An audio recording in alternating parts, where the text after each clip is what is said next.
Hello, let's talk about the trending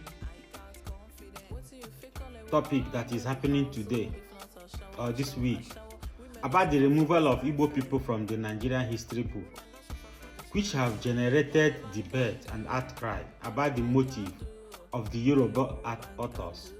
Even although the Ministry of Education has debunked approving such book, all I want to ask the Igbo people is, why are you crying over the exclusion? Crying makes you hypocritical because you have publicly declared that you are not part of Nigeria.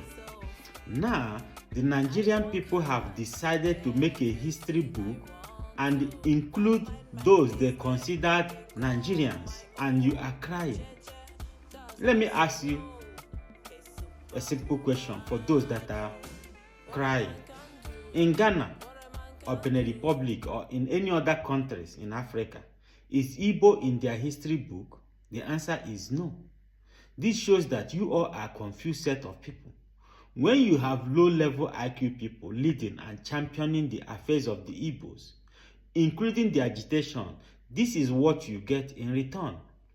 If you all are serious human beings, what you should have done by now is to ban the use of this book within Igbo land. But those who will do it are suffering from civil war defeat syndrome. I have said it repeatedly.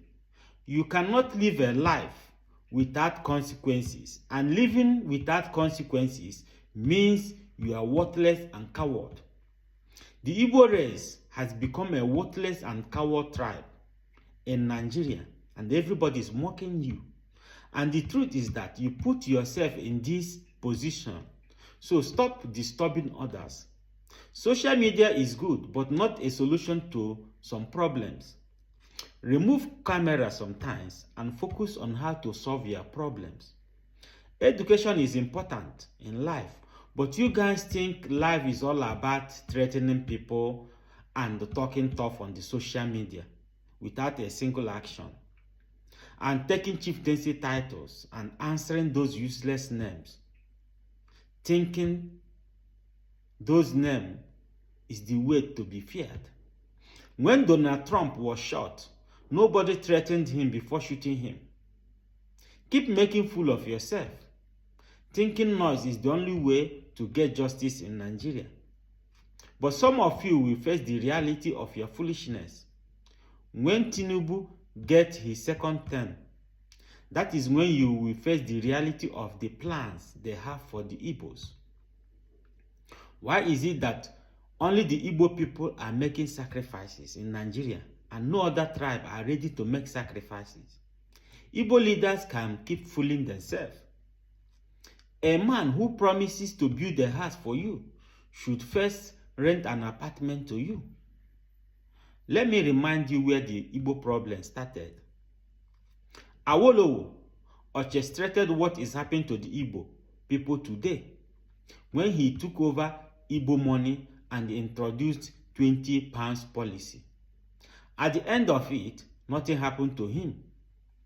Tinubu came in to continue Awolowo legacy by allegedly stopping Obi's mandate, and nothing happened to him. The wife, Remi Tinubu, publicly threatened to destroy Igbo properties in Lagos.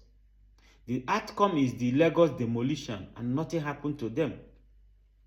MC Olomo threatened to kill Igbo during election campaign if the Igbo come out to vote, and many Igbos who came out to vote allegedly were killed.